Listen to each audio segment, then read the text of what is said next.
নমস্কার আমার সকল প্রিয় ছাত্রছাত্রী। আজকে আমি তোমাদের সঙ্গে আলোচনা করব বাড়িমণ্ডল নিয়ে। এটি একটি বিশেষ চ্যাপ্টার, বাড়িমণ্ডল। আর সাধারণত বাড়িমণ্ডলের যেটা সবথেকে বেশি পরিমাণে আলোচ্য বিষয় এবং সবাই যেটাকে নিয়ে ভয় পায় এবং সবার কাছে খুব জটিল মনে হয়, সেটা কিন্তু হলো সমুদ্র স্রোত।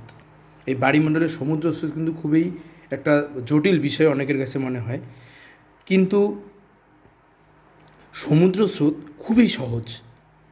এবং তোমরা যদি আমার এই ক্লাস ভালো করে করো, দেখবে তোমাদের কাছে সমুদ্র স্রোত খুব ইজি মনে হবে এবং সব বিষয়গুলো তোমরা খুব সুন্দরভাবে তোমরা নিজেরাই উপস্থাপন করতে পারবে।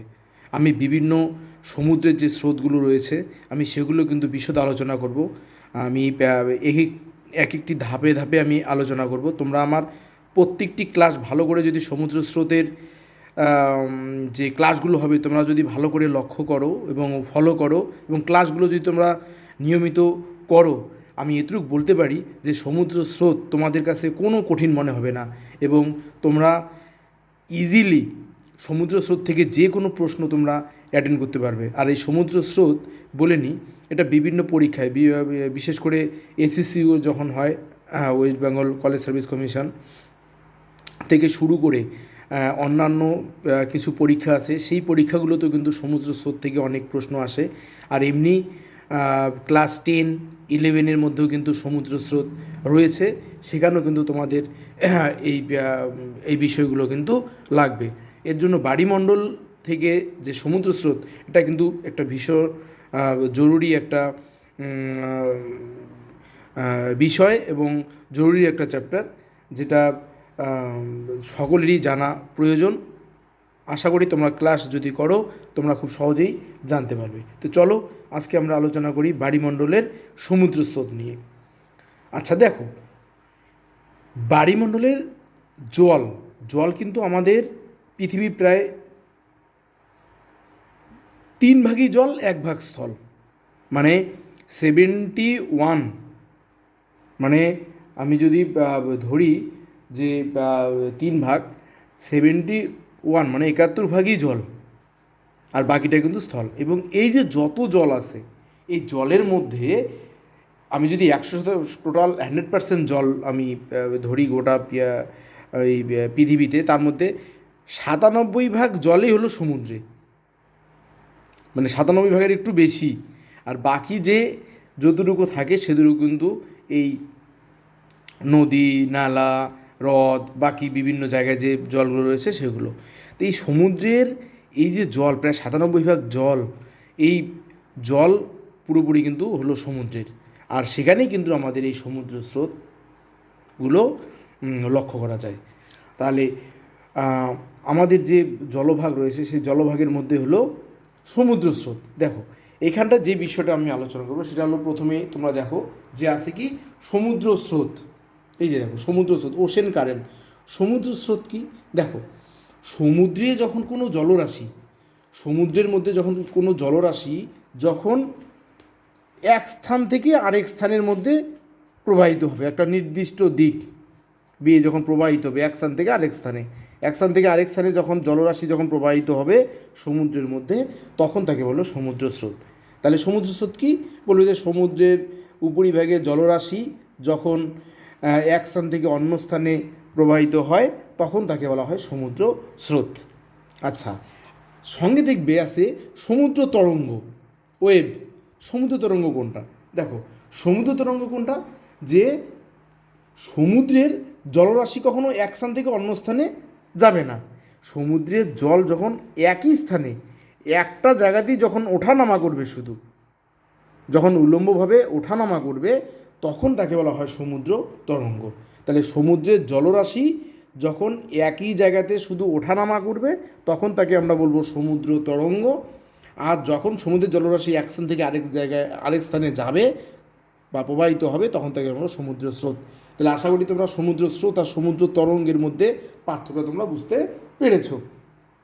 আচ্ছা, এইবার দেখো, গতিবেগের উপর নির্ভর করে সমুদ্র স্রোতগুলো কিন্তু আমরা বলতে পারি যে গতিবেগ, মানে সমুদ্রের মধ্যে যে সমুদ্র স্রোতগুলো থাকে তাদের গতিবেগ কিন্তু একই রকম থাকে না, গতিবেগের উপর নির্ভর করে কিন্তু এদের নামগুলো হয়। দেখো সমুদ্রে যে স্রোত আছে যেটা ওশেন কারেন্ট, এই ওশেন কারেন্ট সমুদ্রের মধ্যে যখন যায়, যখন প্রবাহিত হয় সমুদ্রের জল, এদের গড় গতিবেগ মানে ঘন্টায় 3 থেকে 9 কিমি এইরকম হয় ওদের ঘন্টায় গতিবেগ, 3 থেকে 9 কিমি হয় ঘন্টায় গতিবেগ ওশেন যেটা কারেন্ট।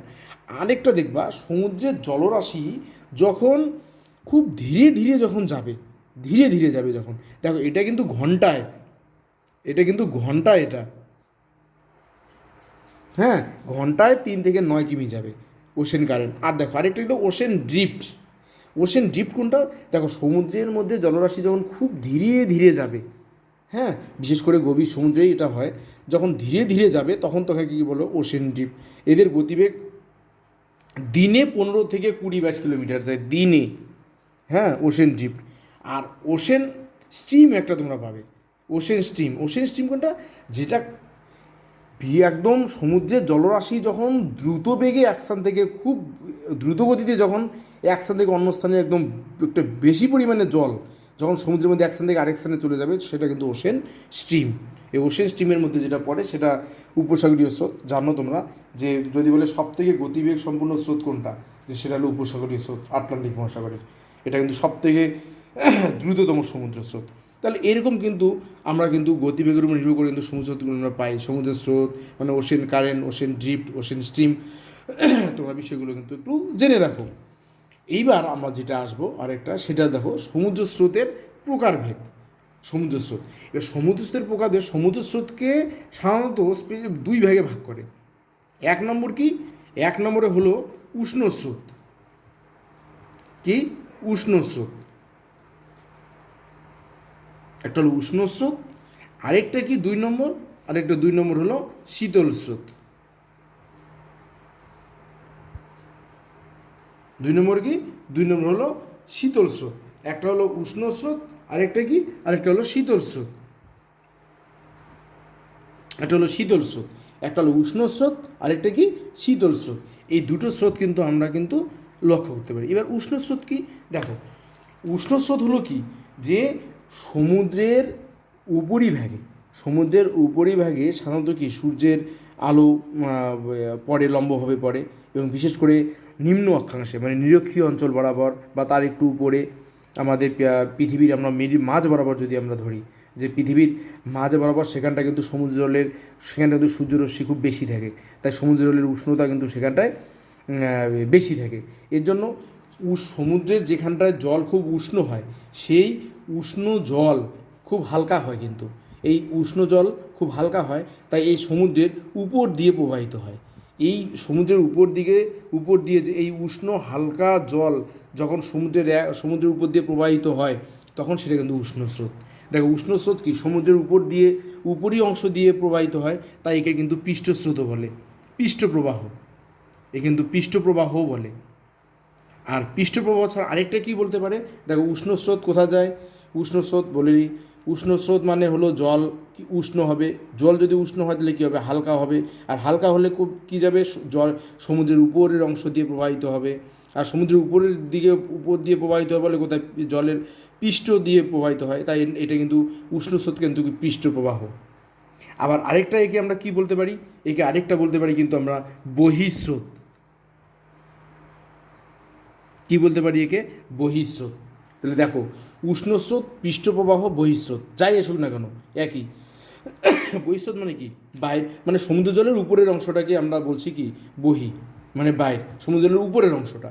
তাহলে সমুদ্রের উপরি অংশ দিয়ে যে উষ্ণ জল প্রবাহিত হয় তাকেই আমরা বলি উষ্ণ স্রোত বা পৃষ্ঠপ্রবাহ বা বহিঃস্রোত। ওকে, এখানটা দেখো একটা জিনিস মনে রাখবে, এই উষ্ণ স্রোত বা পৃষ্ঠপ্রবাহ বা বহিঃস্রোত যে জল, এই জলের রং সবসময় কালার, এই জলের কালার সবসময় হয় নীল, নীল, এটা মনে রেখো, যে উষ্ণ স্রোত বা উষ্ণ স্রোতের জলের কালার সবসময় কীরকম হয়, নীল। আরেকটা দেখো শীতল স্রোত। এবার শীতল স্রোত কোনটা, দেখো শীতল স্রোত সাধারণত কী হয়, এটা দেখা যায় সাধারণত মেরু অঞ্চলে, মানে মেরু অঞ্চলে কি ঠান্ডা, যেখানে ঠান্ডা বেশি সেখানটায় কিন্তু জল কী হবে, খুব ভারী হবে, মানে জলের ঘনত্ব বেশি হয় এবং জল ভারী হয়। আর ভারী জল সবসময় কি সমুদ্রের নিচের অংশ দিয়ে প্রবাহিত হয়। আর এই সমুদ্রের নিচের অংশ দিয়ে প্রবাহিত এই জলকেই বলা হয় কি শীতল স্রোত। তাহলে সমুদ্রের শীতল জল অর্থাৎ ভারী জল যখন সমুদ্রের নিচের অংশ দিয়ে প্রবাহিত হয় তখন তাকে বলে শীতল স্রোত। আর শীতল স্রোতের আরেকটার নাম কি, যেহেতু নিচ দিয়ে যায় তাই এর আরেকটা নাম হলো কি বলতো, অন্তঃস্রোত। অন্তঃস্রোত আমরা বলতে পারি। তাহলে শীতল স্রোতের আরেকটা নাম কি, অন্তঃস্রোত। আর মনে রাখবে অন্তঃস্রোতে জলের কালার সব সময় হবে সবুজ। আমি পরে এটা নিয়ে প্রশ্ন আসে, আমি তোমাদেরকে পরে বলবো। এই দুটো কালার মনে রাখবে, উষ্ণ জলের কালার কি নীল, আর শীতল জলের কালার কীরকম সবুজ। আর এই অন্তঃস্রোত বহিঃস্রোত সব দেখো, যদি কখনো বলে আচ্ছা উষ্ণ স্রোতের জলের ঘনত্ব বেশি হবে না কম হবে, সবসময় কী হবে, এর ঘনত্ব কী হবে, কম হবে না বেশি হবে, সবসময় কম হবে। যেহেতু বেশি উষ্ণ হলে জল কী হয়ে যাবে, হালকা হয়ে যাবে, আর হালকা হলেই ঘনত্ব কম। আর শীতল জল কীরকম, শীতল জল হলো কি ভারী, তাই ভারী যদি হয় তাহলে ঘনত্ব কী হবে, বেশি হবে। ওকে, এইগুলো কিন্তু শর্ট কোশ্চেন দিয়ে দিতে পারে, তো তোমরা কিন্তু এটা মনে রাখবে। তাহলে এই যে সমুদ্র স্রোতের এই বিষয়গুলো কিন্তু তোমরা একটু মনে রাখবে। এইবার যেটা আলোচনা করবো সেটা হলো সমুদ্র স্রোত সৃষ্টির কারণ। কি প্রশ্নটা হলো সমুদ্র স্রোত সৃষ্টির কারণ। সমুদ্র স্রোত সৃষ্টির কারণ, এটা আমরা জেনে রাখি। সমুদ্র সৃষ্টির কারণ কী কী কারণ হতে পারে, এখানে অনেকগুলো কারণ আছে। আমরা এক এক করে কারণগুলো আমরা একটু দেখে নিই। এক নম্বর কারণ আমরা কী দেব, যে পৃথিবীর আবর্তন গতি। ওকে, পৃথিবীর আবর্তন গতি।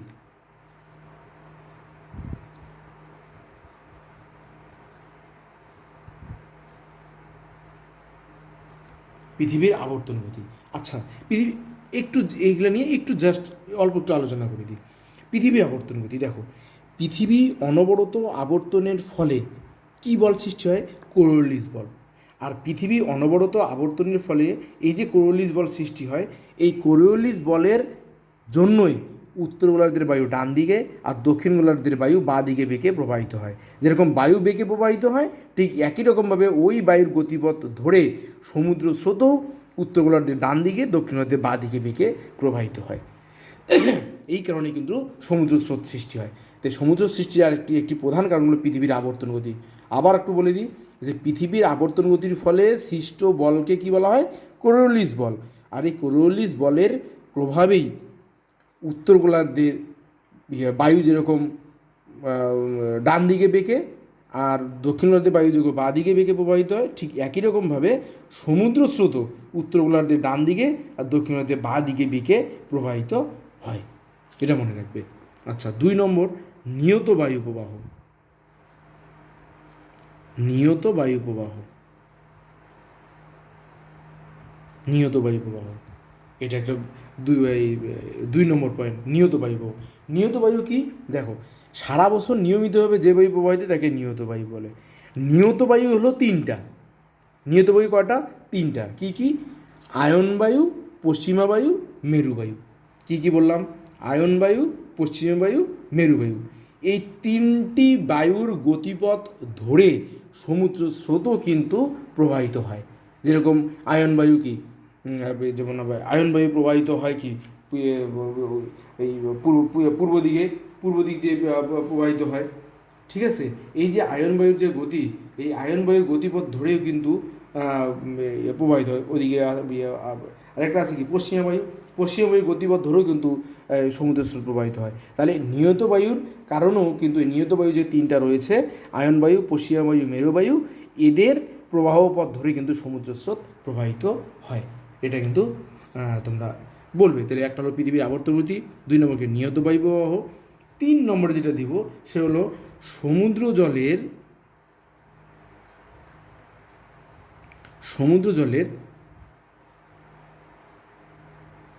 উষ্ণতার তারতম্য। সমুদ্র জলের উষ্ণতার তারতম্য। দেখো, সমুদ্র জলের উষ্ণতার তারতম্যের কারণেও কিন্তু সমুদ্র সমুদ্র জলের উষ্ণতা তারতম্যের কারণে কিন্তু সমুদ্র স্রোতের সৃষ্টি হয়। দেখো, সমুদ্র জলের যে উষ্ণতা সব জায়গায় কিন্তু সমান না, কারণ নিরক্ষীয় অঞ্চলের সূর্য কি লম্বভাবে কিরণ দেয়, তাই সেখানটা কি উষ্ণতা বেশি। আর যেখানটা তির্যকভাবে কিরণ দেয় মেরু অঞ্চলগুলিতে কি ঠান্ডা, তাই সেখানটা কিন্তু জলের উষ্ণতা কি কম। তাহলে এই যে উষ্ণতার যে তারতম্য, এই যে তারতম্য যে দেখা যায় বিভিন্ন ধরনের জলের উষ্ণতার, এই তারতম্য কিন্তু সমুদ্র সৃষ্টির একটি প্রধান কারণ। কারণ কিছুক্ষণ আগেই তোমাদেরকে বলেছি যে জল যদি উষ্ণ হয় তাহলে হালকা হবে, আর হালকা যদি হয় তাহলে কি পৃষ্ঠপ্রবাহ বা উষ্ণ স্রোত রূপে প্রবাহিত হবে, মানে উপর দিয়ে প্রবাহিত হবে। আর যেখানটা জল ভারী, শীতল জল কী হবে, ভারী, আর ভারী হলে কি ঘনত্ব বেশি হবে, আর তখন সেই জল কি বলতো অন্তঃস্রোত রূপে কিন্তু নিচ দিয়ে প্রবাহিত হবে। এর জন্য সমুদ্র জলের উষ্ণতা কিন্তু সমুদ্র স্রোত সৃষ্টির কিন্তু একটা প্রধান কারণ সমুদ্র জলের এই উষ্ণতার তারতম্য। ওকে, এইবার আরেকটা, সমুদ্র জলের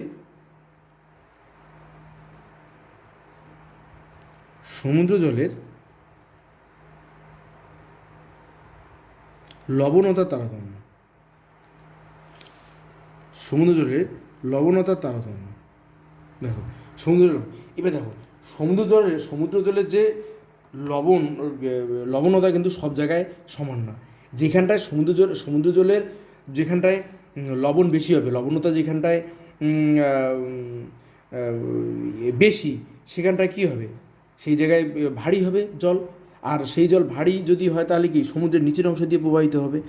আর যেখানটায় সমুদ্রের লবণতা যেখানটায় কম, সেখানটায় কিন্তু জল কী হবে, হালকা হবে। আর যদি হালকা হয় তাহলে পৃষ্ঠপ্রবাহ রূপে বা বহিঃস্রোত রূপে উপরের অংশ দিয়ে প্রবাহিত হবে। তাহলে সমুদ্র জলের লবণতার তারতম্যের উপরেও কিন্তু সমুদ্র স্রোতের প্রবাহ নির্ভর করে। ওকে, আরেকটা কি, সমুদ্র জলের ঘনত্ব।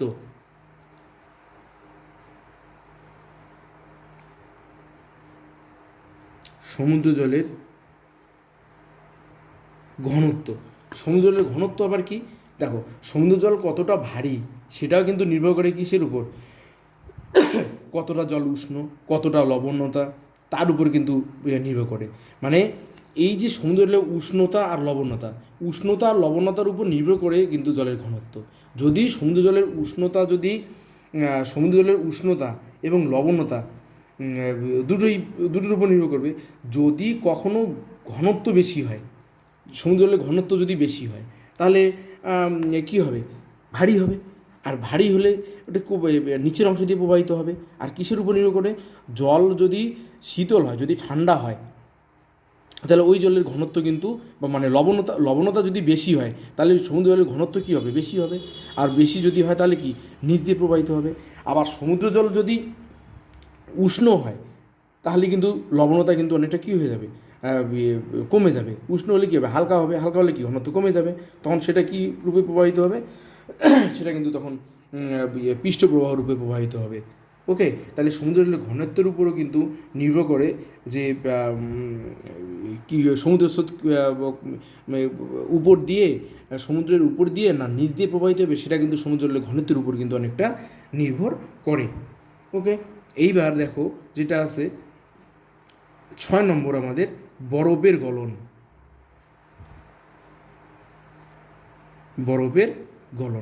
এবার দেখো, মেরু অঞ্চল মানে পৃথিবীর উপরের অংশ, মেরু অঞ্চল যেখানে ঠান্ডা অঞ্চল থেকে যদি বরফ যদি ভেসে ভেসে যদি আসে এবং এসে কি হয়, উষ্ণ স্রোতের সংস্পর্শে যখন আসে তখন কিন্তু গলে যায়। আর গলে যখন যায় তখন তো সমুদ্র জলের এই বরফের গলনের ফলে সমুদ্র জলের উষ্ণতা কিন্তু ধীরে ধীরে বাড়তে থাকে। আর সমুদ্র জলের উষ্ণতা যদি মানে কমতে থাকে, যখনই উপর থেকে জল যখনই বরফ যখনই নিচের দিকে নেমে আসবে এবং বরফ যখন গলে যাবে, সমুদ্র জলের উচ্চতা বাড়বে। এবং সমুদ্র জলের উচ্চতা যখন বাড়বে তখন তো সমুদ্র কিন্তু সমুদ্রের জল কিন্তু ঘনত্ব কমে যাবে। আর সমুদ্র জলের ঘনত্ব যখন কমে যাবে তখন কিন্তু পৃষ্ঠপ্রবাহ রূপে কিন্তু তখন প্রবাহিত হবে। এবং এই কারণে সমুদ্রের জল যখন এই এক স্থান থেকে অন্য স্থানে যখন স্থানান্তরিত হয়, সেটা কিন্তু অনেকটা বরফের গলনের উপর নির্ভর করে সমুদ্র জলের উচ্চতা। যে অনেক সময় সমুদ্র জলের উচ্চতা বেড়ে যায়, যদি বরফ গলে যায় তাহলে সমুদ্রের উচ্চতা বেড়ে যায়। আর উচ্চতা যদি বেড়ে যায় সমুদ্র জলের অনেক সময় ঘন জলের যে ঘনত্ব সেটা কমে যায়, বা জল হালকা হয়ে যায়। এবং অনেক সময় কী হয়, শীতল জল একটা ভারী, শীতল জল আবার ভারী হয়, ভারী হলে কি অন্তঃস্রোত রূপে আবার প্রবাহিত হবে। তাহলে বরফের গলনের উপর কিন্তু অনেকটা কিন্তু সমুদ্র স্রোত অনেকটা নির্ভর করে। এবং এবার পরে আরেকটা যেটা গুরুত্বপূর্ণ পয়েন্ট আছে সেটা হলো উপকূলের আকৃতি। উপকূলের আকৃতি, হ্যাঁ, উপকূলের আকৃতি। দেখো, যেই সমুদ্র স্রোত যেই অঞ্চলের উপর দিয়ে প্রবাহিত হবে, সাধারণত অনেক সময় সমুদ্র স্রোতের যে নামকরণ সেটা কিন্তু অনেক সময় বিভিন্ন যেই দেশ বা যেই উপকূলের পাশ দিয়ে প্রবাহিত হয় বা যেই দ্বীপপুঞ্জের পাশ দিয়ে প্রবাহিত হয় তার নাম অনুসারেই কিন্তু সেই স্রোতটার নামও হয়ে থাকে।